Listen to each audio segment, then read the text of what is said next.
Nay, huwag niyo naman po akong iwan dito. Ayoko po dito. Umiiyak na saad ni Alexa. Anak, kailangan kong gawin ito. Mas mabibigyan ka nila ng magandang buhay.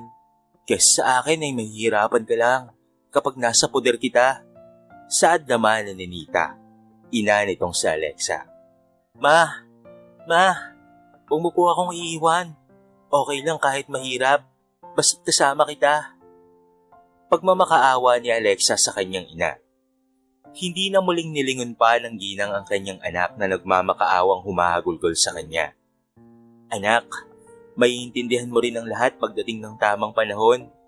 Nangingilid ang mga luhang sabi ni Aling Ninita sa kanyang sarili, habang papalayo sa kanyang anak na si Alexa. Habang naglalakad, ay patuloy na umaagos ang luha ni Ninita. Iniisip niya ang magiging buhay ng kanyang anak kung patuloy silang magkakasama. Masakit man sa kanya na kailangan niyang gawin yon para sa kanyang anak, ngunit wala siyang magawa dahil wala siyang kakayahang buhayin at bigyan ito ng magandang kinabukasan, sapagkat isa lamang siyang disgrasyada. Sa murang edad ni Ninita noon, ay maaga siyang nabuntis. Nang malaman ito ng lalaki, ay kaagad siyang iniwan na para bang isang hayop. Sa pangangalakal lamang ang itinabubuhay ni Ninita. At kumikita lamang siya ng 100 hanggang 300 kapag maraming kalakal ang nakukuha niya. Ngunit hindi yun sapat para sa pangangailangan nilang mag-ina. Lalo pat lumalaki na ang gastusin nila habang lumalaki si Alexa. Samantala, tuluyan na ngang umalis sila Alexa kasama ang umampon sa kanya, patungong ibang bansa, upang doon na rin palakihin at pag-aralin ng bata. Alexa anak, ako na ang bago mong mami ngayon ha. Sana ay hayaan mong alagaan at mahalin kita. Matanggap mo sana kami sa buhay mo. Saad nang umampon sa kanya. Tahimik lamang na tumingin ng batang si Alexa sa kausap. Mababatid mo sa kanyang mga mata ang lungkot at pangungulila sa kanyang tunay na ina. Ngunit mababakas mo rin ang maraming katanungan sa kanyang isipan na walang klarong kasagutan. Pagdating nila Alexa sa Canada, ay pansamantalang napawi ang lungkot na kanyang nararamdaman nang makita ang kagandahan ng lugar. Namangha siya rito. Maganda po pala rito, saad niya sa bago niyang mami. Oh anak, di ba sabi ko naman sa'yo na magugustuhan mo rin ang Canada? Saad pa nito. Mabilis na lumipas ang mga araw, buwan at taon, at nakapag-aral si Alexa hanggang kolehiyo sa kursong Business Administration. Mami, thank you po sa lahat ha. Minahal at inalagaan niyo po ako. Iningatan at pinaaral sa magandang eskwelahan. Hindi po kayo mawawala sa puso't isipan ko, katulad po ni Nanay Ninita, ang tunay ko pong ina. Saad dito, sabay yakap niya rito. Anak, masayang-masaya rin ako para sa'yo. Dahil sa'yo'y naranasan kong maging ina. Bagay na kahit anong gawin ko, ay hindi ko magagawa. Kit salamat ha, at tinanggap mo ako sa buhay mo anak. Saad pa nito. Nanatili silang magkayakap ng mga oras na iyon at nakatingin sa harapan ng kanilang bahay. Nang makatapos ng kolehiyo si Alexa, kasunod naman ito ay ang pagkakasakit ng babaeng umampon sa kanya. Mami, graduate na po ako. Makakapagtrabaho na rin po ako. Masayang balita ni Alexa. Anak, pasensya ka na kung hindi ako nakadalo sa araw ng pagtatapos mo ha. At eto ako ngayon, nasa ospital at inaalagaan mo pa. Saad dito. Mami, ano ka ba? Masaya po ako na ako po mismong nag-aalaga sa inyo. Kulang pa nga po ang mga ito para masuklian ko ang lahat ng ginawa mong kabutihan sa akin, Mami. Saad pa ng dalaga sa nakaratay na matanda. Nangingilid naman ang luha ni Gemma nang makitang maayos niyang napalaki at nabigyan ng magandang buhay ang batang kanyang inampon. Ilang taon na rin ang nakararaan mula nang kunin niya ito sa kaibigang si Ninita.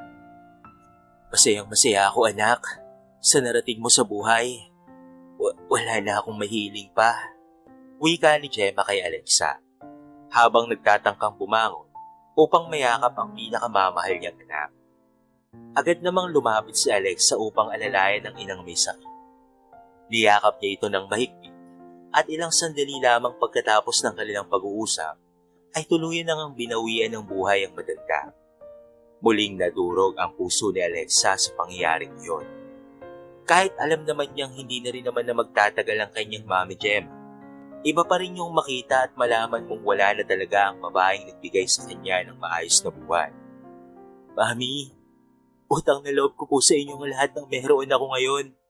Hindi ko po kayo makakalimutan. Lumuluhang sabi ni Alexa sa kanyang sarili. Napamahal na talaga si Alexa sa kanyang ina-inahan. Ngunit sa kabila nito, ay hindi niya kahit kailanman nakalimutan ang kanyang tunay na ina. Gayon ay naiintindihan niya na ito kung bakit siya nito pinaangko noon. Nang matapos maipurol at mailibing ang kanyang Mami Gem sa loob ng ilang mga araw, ay saka pa lamang naramdaman ni Alexa ang matinding pagod at pangungulila sa nanayapang matanda. Sa pag-uwi sa kanilang bahay, ay matinding pangungulila ang kanyang naramdaman. Ang dating masaya at maingay na bahay ay nababalutan na ngayon ng katahimikan at matinding kalungkutan sa pagkawala ng isang katulad ni Mami Gemma niya. Mga alaala sa bawat sulok sa kanilang bahay ang talaga namang nagbibigay dahilan upang ang mga luha ni Alexa ng mga sandaling iyon ay mag-unahan sa pagpatak. Kaya't mabilis na nagpasya si Alexa na umuwi na lamang muna ng Pilipinas upang doon ipagpatuloy ang kanyang buhay. At nang makauwi na siya sa Pilipinas, agad siyang nagtungo sa kanilang rest house, isa sa pag-aari ng kanyang yumaong ina. Dahil lahat ng pagmamay-ari nito ay sa kanya lamang nakapangalan. Hi, I'm Alexa, daughter of Miss Gemma, pakilala ng dalaga sa caretaker na naroon. Kayo po pala yun, ma'am. Nakahanda na po ang rest house, malinis at maayos na po, saad ng lalaking katiwala. Nagulat naman si Alexa dahil wala namang nakakaalam ng kanyang pag-uwi. Pagdating sa bahay nila, ay bumungad sa kanya ang isang babae. Magandang umaga po, ma'am. Pati sa kanya nito. Good morning din sa'yo. Sino po sila? Tanong ni Alexa. Ma'am, isa po ako sa caretaker dito. Tugon naman ng babae na hindi pa naman ganoon katandaan. Kahit ilang taon na po nawala kayo dito, ay maigpit pong bili ni ma'am na panatiliing malinis at maayos po ang bahay upang kapag naisipan niyo raw pong umuwi, ay may matutuluyan daw po kayo. Saad nito. Salamat. Tipid ng iting tugon ni Alexa sa babaeng kausap.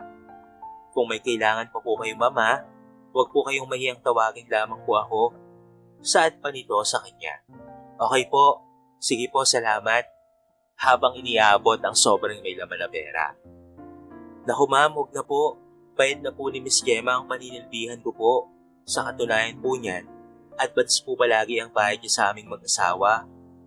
Ang tinutukoy ng babae na asawa niya ay ang lalaking kausap ni Alexa.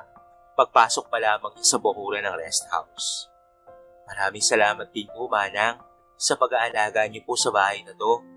Nakangiting tugon naman ni Alexa sa kausap. Wala po yun, ma'am. Napakabuting tao po ni Miss Gemma. Kaya nung mabalitaan namin na wala na po siya, sobra-sobra po ang lungkot namin. Nakikiramay po ako, ma'am, ha? Saad nito? Malungkot ng ngiti lamang ang itinugon ni Alexa at saka nagpaalam na siya ay magpapahinga muna.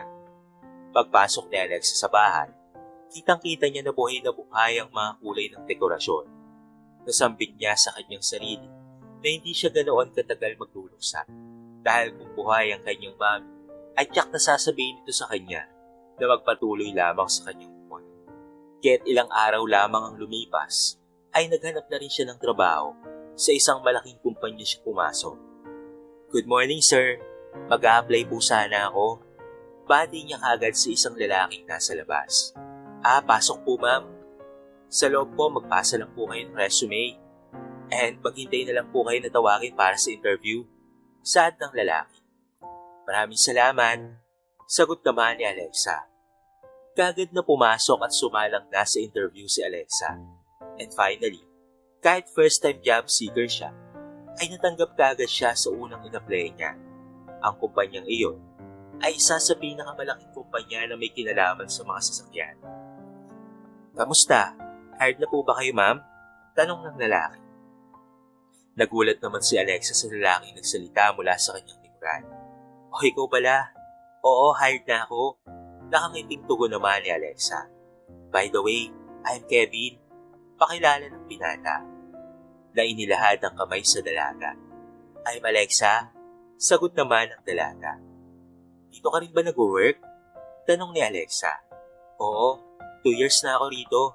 Kaya't masasabi kong maganda ang trabaho at sweldo rito. Masayang sabi ni Kevin. Good to hear. Paano? Una na ako sa iyo ha? Paalam ni Alexa. Okay sige, bye. See you around. Sagot naman ni Kevin. Pagka-uwi ng dalaga sa bahay, ay agad naman siyang hinainan ng babaeng katiwala ng kanyang pagkain. Sinigang sa bayabas ang inihanda niyon. Habang siya ay kumakain, ay biglang sumaging sa isip niya ang kanyang tunay na ina na si Aling Ninita. Ito rin kasi ang madalas tutuin nito sa kanya. Kahit mahirap lamang sila, ay bumibili ito ng 1/4 na hipon para lamang matikman niya. Ma'am, napahinto po kayo.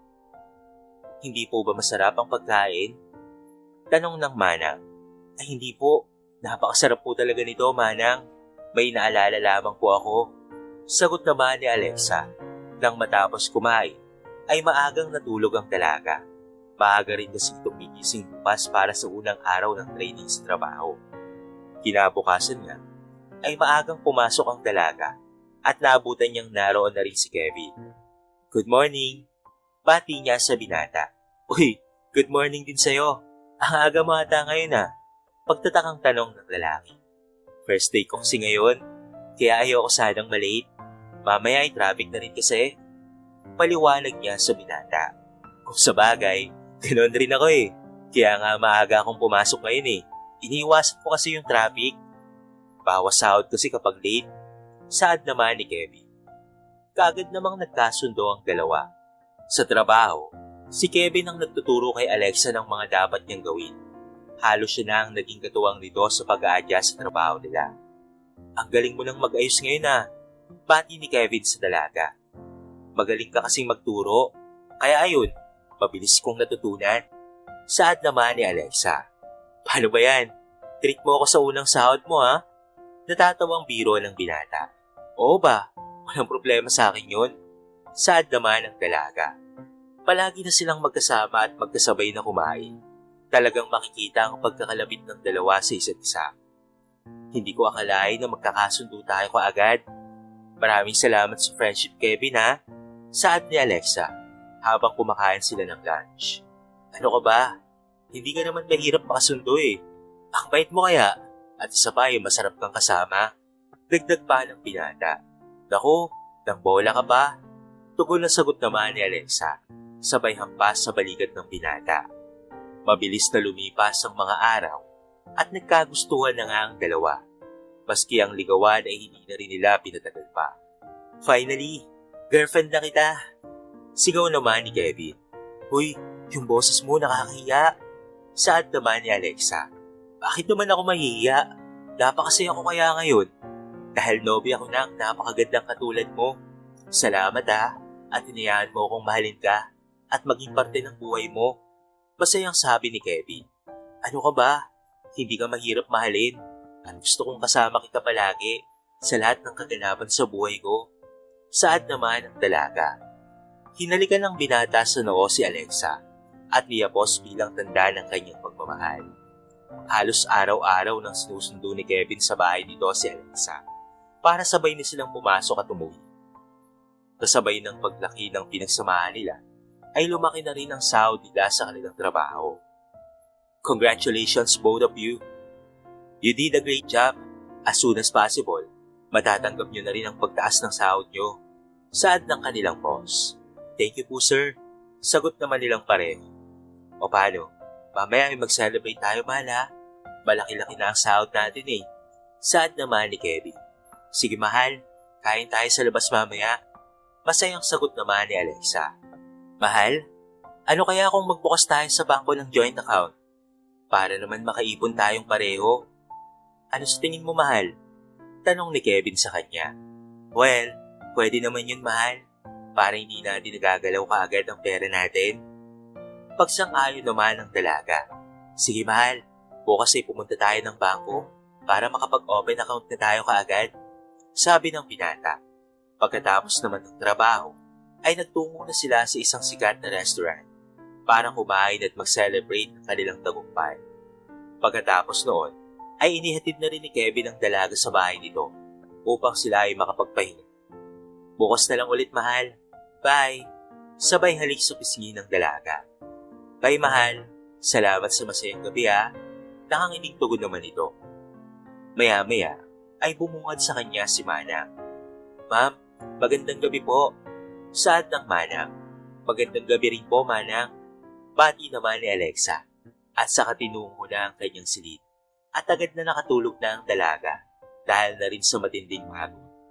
Kinabukasan nga ay sinundo siyang muli ng kanyang nobyong si Kevin at dumiretso na sila sa bangko upang mag-open ng account. Mahal, this time ay mag-iipon na tayo para sa future natin. Saad ng binata. Oo, mahal. Nakangiting tugon naman ni Alexa. Pagkatapos sa bangko, ay dumiretso na sila sa trabaho.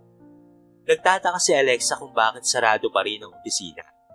Mahal, bakit sarado pa rin? Late na nga tayo ng 30 minutes, di ba? Tanong naman ng dalaga. Hindi ko alam eh.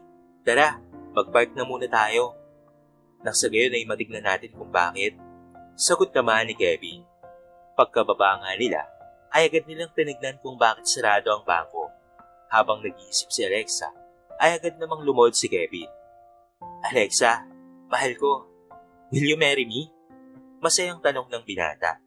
Nagulat naman si Alexa sa ginawa ng binata. Hindi niya alam kung ano ang mararamdaman ng mga sandaling yon. Pero sa lamang ang sigurado niya. Gusto niyang pakasalan at maging may bahay ng lalaking nakalood sa kanyang harapan nito. Yes, mahal. I will marry you. Maluhalo ang sagot kaagad ni Alexa. Ayos! Sigaw ng binata. Sabay tayo at niyakap ang dalaga. Nagpalakpakan naman ang mga naroon sa kanilang opisina na kaya pala sarado ay kinuntsaba ng binata para sa proposal niya sa kanyang pinakamamahal na si Alexa. Mabilis na dumaan ang mga araw at naikasal na nga ang dalawa. Finally, matatawag na kitang Mrs. Salvacion. Bulong na Kevin sa kanyang misis na si Alexa. Ilang buwan lamang ang lumipas at biniyayaan na sila ng anak na lalaki. Nako, napakakit naman ang anak natin, mahal. Masayang wika ni Alexa. Oo nga, mahal eh. Hindi magtatagal. Papasok na yun sa school. Saad ni Kevin. Magmula ng maikasal at magkaroon ng anak ang dalawa, ay nagdesisyon na rin silang si Kevin na lamang munang magtatrabaho para maalagaan ni Alexa ang kanilang anak. Sa bahay na rin ni Alexa sila nagpasyang tumira. At mabilis ngang lumipas ang mga taon at malaki na ang kanilang anak. Nasa high school na ito, ngunit hindi kagaya ng ugali nilang mag-asawa ang ugali nito. Brent, ano na naman tong nabalitaan ko na nambubuli ka raw ng kaklase mo? Tanong ni Alexa sa kanyang anak. Mami, totoo naman po kasi na mahirap lang sila. Sira-sira nga po yung sapatos eh. Kitang-kita ko kaya. Sagot sa kanya ni Brent. Anak, kahit mahirap pa sila, hindi dahilan yon para mambuli ka ng kaklase mo. Saad ni Alexa. Mami, hayaan nyo na nga po ako. Parang salita lang eh. Napaka-sensitive naman nila. Sagot naman ni Brent. Anak, ganyan ka ba naming pinalaki ng daddy mo? Oo, lahat ng gusto mo ay nakukuha mo. Pero hindi namin itinuro sa'yo ang ganyang pag-uugali. Saad ni Alexa. Mami, masaya ako sa ginagawa ko. Ay naku, nakakabwisit naman.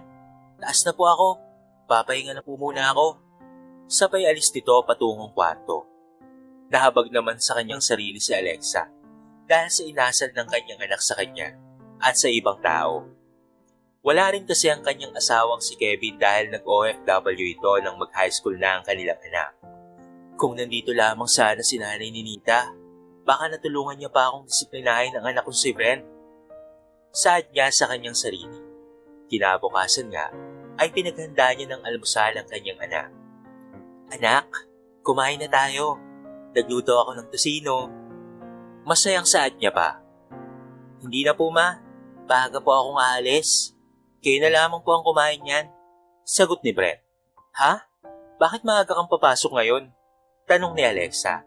Basta mami, huwag niyo na lamang pong tanungin. Sagot na lamang nito. Hinayaan na lamang ni Alexa na pumasok ng maaga ang kanyang anak. Pumasok na si Brent ngunit hindi sa eskwelahan Nagtungo ito sa bahay ng matandang nangangalakal. Yari ka ngayon sa aking matandang hukluban ka. Pahihirapan kita. Pinagtripan ni Brent ang matanda. Kinuha ang mga kalakal nito at ikinalat sa kalsada. Habang tuwang-tuwa si Brent sa ginagawang ito, ay nagsalita naman ang matanda. Iho, akin ang mga kalakal ko. Iho, saad ng matandang babae. Habulin niyo ako, habulin niyo ako. Natatawang sagot naman ng binatilyo. Nang magsawa si Brent sa pagpapahirap sa matanda, ay umalis na nga ito at nagtungo na sa eskwelahan. O Brent, bakit ngayon ka lang? Late ka na ng 30 minutes Saad ng guro. Kasi ma'am, inutos pa po sa akin si mami Pasensya na po kayo Sagot ng binatilyo. Okay sige, maupo ka na. Sagot naman ng guro. Halos araw-araw ay maagang umaalis si Brent sa kanilang bahay. Bagay na pinagtataka naman ni Alexa. Kaya't ba siya itong sundan ng kanyang anak para malaman niya kung saan ito nagpupunta. Sinundan niya ito at nagtataka siya dahil hindi papunta sa paaralan. Kung hindi sa isang maliit na bahay na puno ng kalakal ito nagpupunta. Parang pamilyar naman ang lugar kay Alexa. Maya-maya pa ay bumalik sa kanyang alaala na dito sila noon nakatira ng kanyang tunay na ina na si Aling Nenita. Hanggang sa maya-maya ay nagulat na lamang siya sapagkat kitang-kita niya ang ginagawa ng kanyang anak na pinaglalaruan ng lahat ng kalakal ng matanda. Brent! Sigaw ng mami niya. Mami? Ano pong ginagawa niyo rito? Gulat na tanong ni Brent sa kanyang ina. Ikaw ang dapat kong tanungin. Anong ginagawa mo rito? Galit na tanong ni Alexa sa kanyang ina. At bakit pati ang kalakal na pagmamay-ari ng matanda ay pinaglalaroan mo Wala ka na ba sa tamang pag-iisip? Pati ba naman matanda ay pinapatulan mo? Galit na sabi ni Alexa sa kanyang ina. Mami, sorry po. Saad dito. Agad namang nilapitan ni Alexa ang matandang nahihirapang puluti ng mga kalakal na kinalat ng kanyang anak si Brent. Nay, okay lang po ba kayo? Tanong nito sa matanda. Okay lang ako, iha. Huwag mo na akong intindihin. Sagot naman ng matanda. Nagulat naman si Alexa nang makita ang suot nitong kwintas dahil kapareho ito ng kwintas na meron din siya. Nahininita? Saad niya sa matanda. Agad namang tumingin sa kanya ang mukha ng matanda. Alexa? Ikaw na ba yan, anak? Tanong ng matanda. Nanay Ninita, ako po ito ang anak nyo. Miss na miss ko na po kayo. Umaasa ako na balang araw ay makikita ko rin po kayo. Saad ni Alexa habang umiiyak na. Anak, ikaw na ba yan, anak? Napakatagal kitang hinanap. Sa totoo lang, anak, ay pinalikan pa kita noon. Pero nakalipad ka na pala papuntang Canada.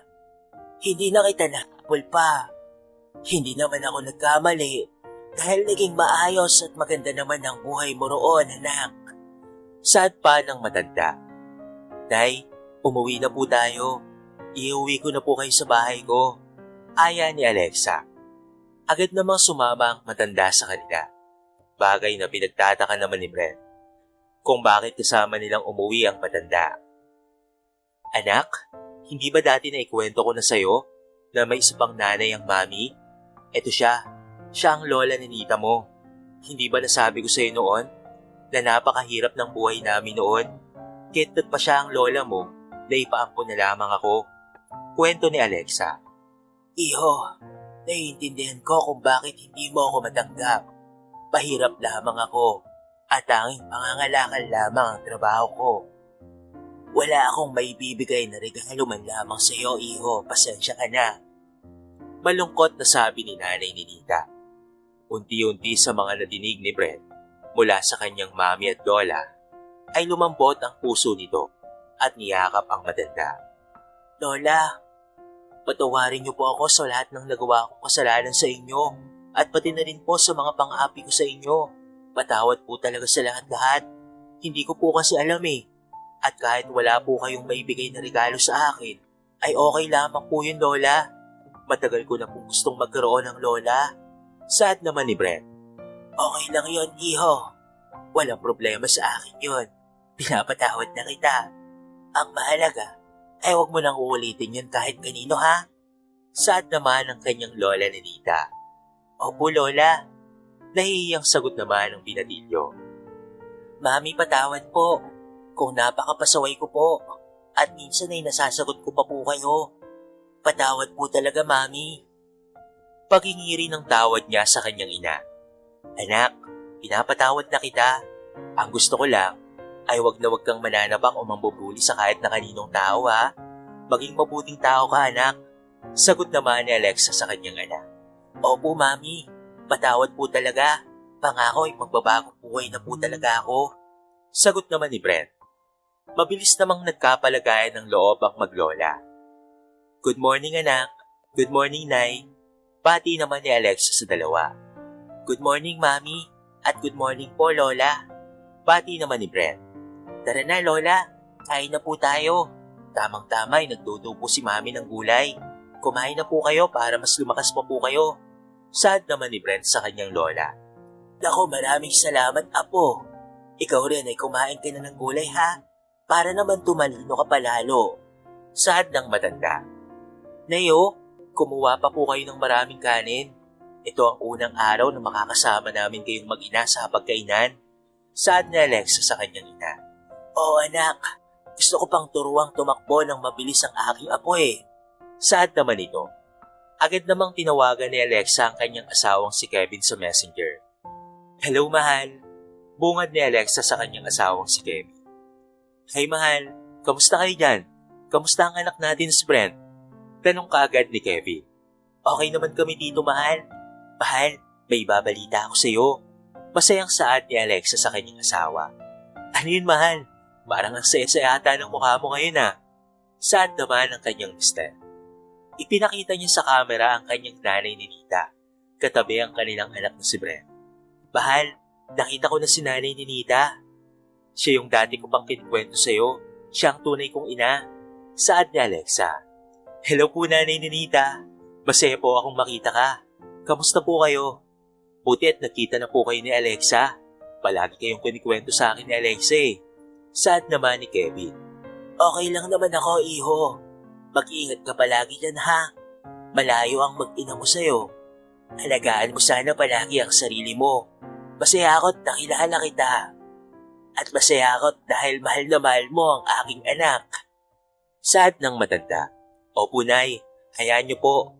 Pag dumating po ako sa Pasko, ay magkikita rin po tayo ng personal at makikilala ko na po kayo. Saad ni Kevin sa matanda. Oo, iho. Hihintayin ko ang pagdating mo dito, ha? Masayang sagot naman ni Aling Ninita. Mula nga noon, ay tuluyan nang naging masaya si Alexa. Ang dating kulang sa kanyang pagkatao ay bigla na lamang nabuo dahil sa hindi inaasahang pagkakataon na nahanap niya ang kanyang ina.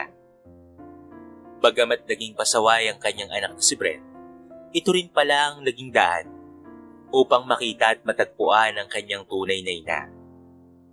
Sa kabila ng matanda na si Aling Ninita, pinupunuan pa rin niya ang pagkukulang niya sa kanyang anak na si Alexa.